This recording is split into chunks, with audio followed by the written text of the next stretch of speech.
Kalau seperti itu, apa bedanya fisioterapi dengan pijat-pijat tradisional yang mungkin kalau di Indonesia lebih terkenal pijat tradisional ya Kak?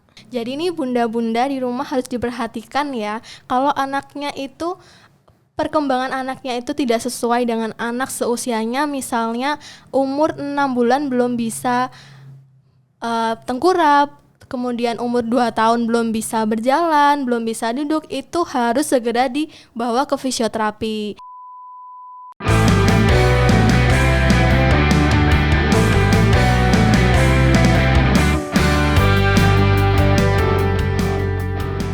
Halo Sobat Sehat Klinik Arda, apa kabar? Kembali lagi ke podcast Klinik Arda, sehat untuk semua. Bersama saya, Risma, sebagai host podcast hari ini. Dan tentunya saya nggak sendiri untuk kali ini, karena saya dibersamai dengan narasumber yang keren, yaitu Visio Melvi. Halo Kak. Halo. Bagaimana kabarnya Kak? Alhamdulillah baik. Jadi Sobat Sehat, untuk episode podcast kali ini kita akan membahas dan mengupas tuntas tentang salah satu pelayanan yang ada di Klinik Arda. Coba tebak, apa pelayanan ini? Nah, untuk episode kali ini kita akan membahas tentang pelayanan fisioterapi yang mungkin bagi sebagian Sobat Sehat kurang familiar dan kurang tahu jika pelayanan ini ada di Klinik Arda. Untuk itu, sebenarnya fisioterapi itu apa dan juga manfaatnya itu apa ya Kak?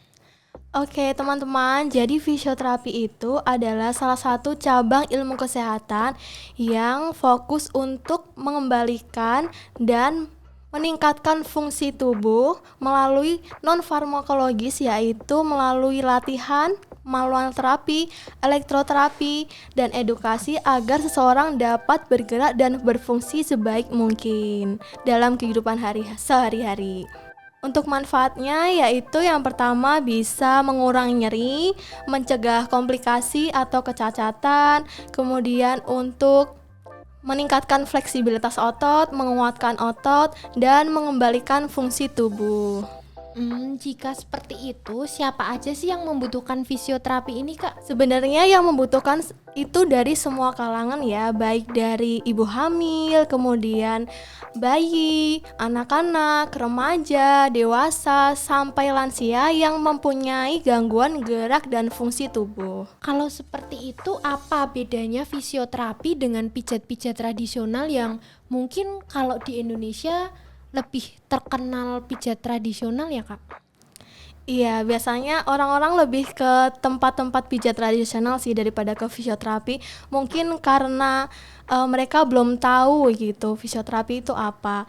Jadi untuk perbedaannya itu fisioterapi itu tahu dasar-dasar ilmu medis, yaitu dia tahu anatomi, dia tahu fisiologi, dia tahu biomekanika tubuh. Kemudian fisioterapi itu dia punya izin praktik yang dipantau oleh dinas kesehatan, dan tujuan fisioterapi itu lebih untuk mengembalikan fungsi dan gerak tubuh. Nah, untuk pijat tradisional itu sendiri biasanya dia itu ilmunya berdasarkan pengalaman turun-menurun. Jadi dia tidak memiliki dasar-dasar ilmu medis. Kemudian untuk prakteknya juga tidak dipantau oleh dinas kesehatan, dan biasanya tujuan pijat tradisional itu untuk merelaksasikan otot, kemudian untuk melancarkan peredaran darah, mencegah pegal-pegal, mengurangi pegal-pegal.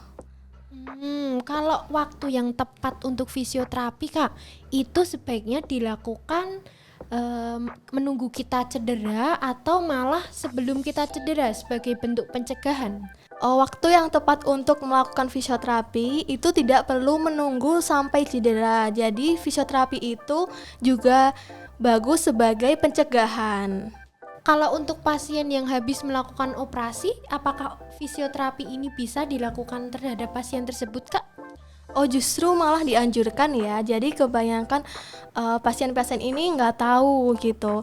Jadi pasien operasi yang sudah dipindahkan ke bangsal, biasanya fisioterapi ini masuk ke bangsal tersebut untuk apa? Untuk mengajarkan pasien ini latihan atau mobilitas sederhana seperti miring kanan, miring kiri, kemudian duduk, berdiri, dan berjalan. Nah, untuk tujuan fisioterapi setelah melakukan operasi itu biasanya untuk mengurangi nyeri, kemudian untuk mengurangi pembengkakan, untuk meningkatkan kekuatan otot, untuk mengembalikan mobilitas seperti duduk, berdiri, berjalan seperti itu.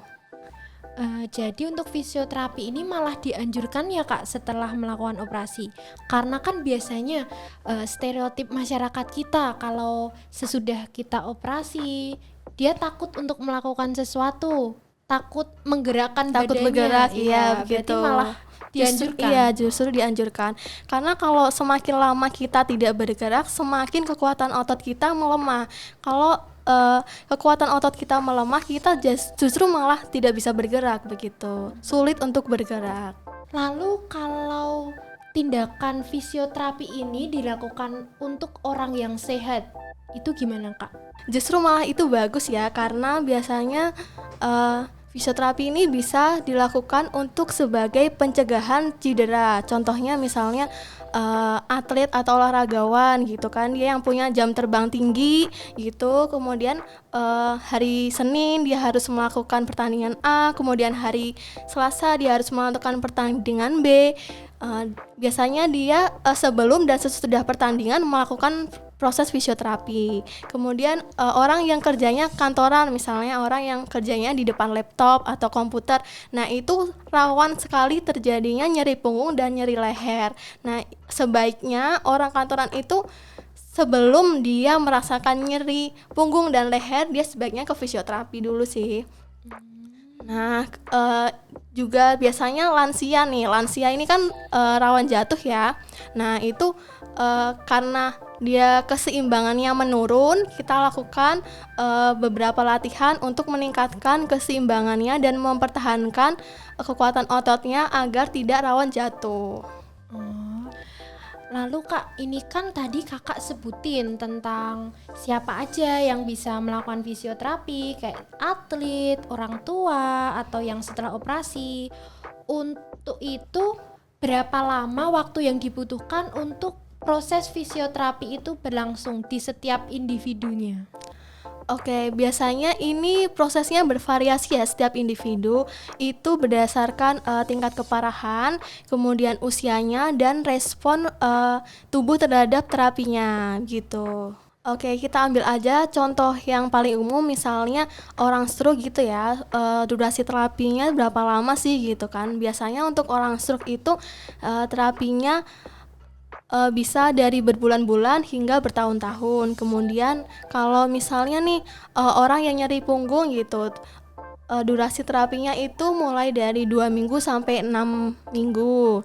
Nah, kemudian orang yang patah tulang itu berapa sih durasi terapinya? Itu biasanya mulai dari 6 minggu sampai 12 minggu. Nah, itu durasi tersebut biasanya berdasarkan faktor-faktor yang mempengaruhi. Contohnya, faktor-faktor yang mempengaruhi adalah apakah pasien sering melakukan latihan yang diberikan oleh fisioterapis. Kemudian sama kehadiran pasien dalam setiap sesi fisioterapi. Jadi kalau terapinya bolong-bolong, nanti sembuhnya juga bakal tambah lama lagi gitu. Oke. Kalau begitu Kak, kan dari berbagai variasi lamanya proses fisioterapi sendiri setiap individu itu ada timbul rasa sakit atau tidak di setiap prosesnya.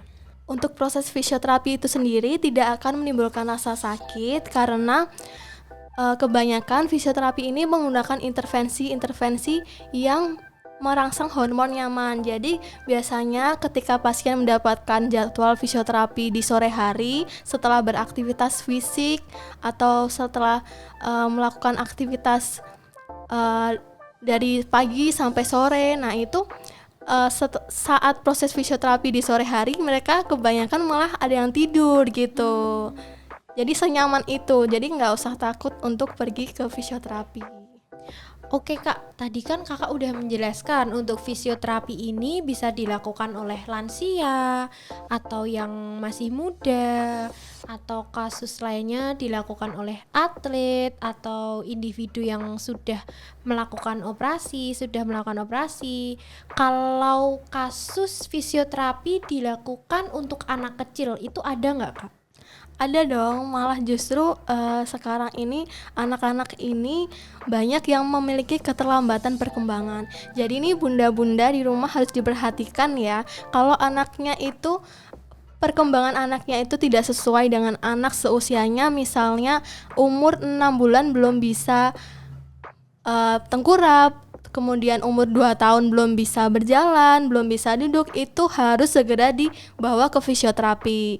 Ya misalnya umur 6 bulan dia belum bisa tengkurap, kemudian umur 2 tahun dia belum bisa berjalan, kemudian belum bisa duduk, nah itu segera dibawa ke fisioterapi. Nah untuk kasus lainnya itu seperti cerebral palsy, itu adalah gangguan gerak dan postur akibat kerusakan otak pada masa perkembangan. Kemudian kasus-kasus lainnya pada anak itu contohnya tortikolis. Nah itu kondisi leher pada anak itu begini ya. Jadi sini ototnya itu memendek ya. Yang sini memendek, yang sini terulur begitu. Jadi nanti posisi leher anaknya itu bisa begini. Nah itu harus segera dibawa ke fisioterapi. Kondisi-kondisi lainnya seperti clubfoot, kemudian kakinya datar, kaki X, kaki O, atau kondisi anak-anak kesleo atau anak-anaknya yang habis jatuh itu bisa juga segera dibawa ke fisioterapi. Kalau seperti itu Kak, kembali lagi ke pertanyaan awal tadi, aku sebutin tentang perbedaan fisioterapi dan pijat tradisional. Bagaimana cara masyarakat Indonesia ini atau masyarakat Kota Yogyakarta bisa tahu bahwa kita itu datang ke fisioterapis yang benar-benar profesional untuk menangani kondisi tubuh dari pasien tersebut. Oke, biasanya dipastiin dulu fisioterapis kalian itu apakah punya STR gitu. STR itu adalah surat tanda registrasi. Jadi setelah mahasiswa fisioterapi mengikuti pendidikan formal, kemudian dia akan mengikuti yang namanya uji kompetensi nasional. Itu kayak UN gitu, tapi itu hanya khusus fisioterapi. Nah, untuk mendapatkan STR itu harus melalui uji kompetensi nasional tersebut. Kemudian apakah fisioterapi kalian memiliki surat izin praktek. Nah, coba dilihat fisioterapi kalian itu apakah prakteknya di mana, apakah di klinik, di rumah sakit, apakah di tempat-tempat lainnya yang diawasi oleh dinas kesehatan. Nah yang terakhir ini adalah apakah fisioterapis kalian itu masuk dalam organisasi fisioterapi. Nah untuk di Indonesia ini organisasi fisioterapinya adalah Ikatan Fisioterapi Indonesia. Oke Kak Melvi, kalau seperti itu, apakah di klinik Arda sendiri bisa melakukan tindakan fisioterapi yang sudah Kakak sebutkan tadi sebelumnya? Sudah dong, di klinik Arda ini kalian ini nggak perlu antri-antri lagi ya. Yang biasanya fisioterapis di rumah sakit itu antrinya lama, kemudian nunggu lama. Nah di klinik Arda ini kalian tidak perlu antri lagi. Jadi no antri-antri, cepat, mudah. Kalian datang langsung kita lakukan proses fisioterapi, kemudian cepat, mudah, dan privasinya juga akan terjaga. Berarti itu termasuk kelebihan ya Kak? Iya, kelebihan dari fisioterapi yang ada di klinik Arda. Betul. Istilahnya kita ready tanpa pre-order. Untuk itu, kalau Sobat Sehat ingin melakukan pelayanan fisioterapi yang ada di klinik Arda, itu bisa dilakukan di hari dan di jam berapa aja sih Kak? Untuk harinya biasanya hari Rabu sampai hari Sabtu dan jamnya itu jam 3 sampai jam 8. Tapi pasien terakhir masuk itu jam 7 ya, karena tindakannya tuh lama. Oke Sobat Sehat, jadi seperti itu untuk materi tentang fisioterapi hari ini. Kalau Sobat Sehat mau dan ingin melakukan fisioterapi di klinik Arda, Sobat Sehat bisa reservasi terlebih dahulu di nomor WA yang tertera di bawah ini. Nah Sobat Sehat, untuk episode kali ini Sobat Sehat sudah tahu sedikit mengenai fisioterapi, tentang apa itu fisioterapi, siapa saja yang membutuhkannya, dan hal-hal lain tentang fisioterapi.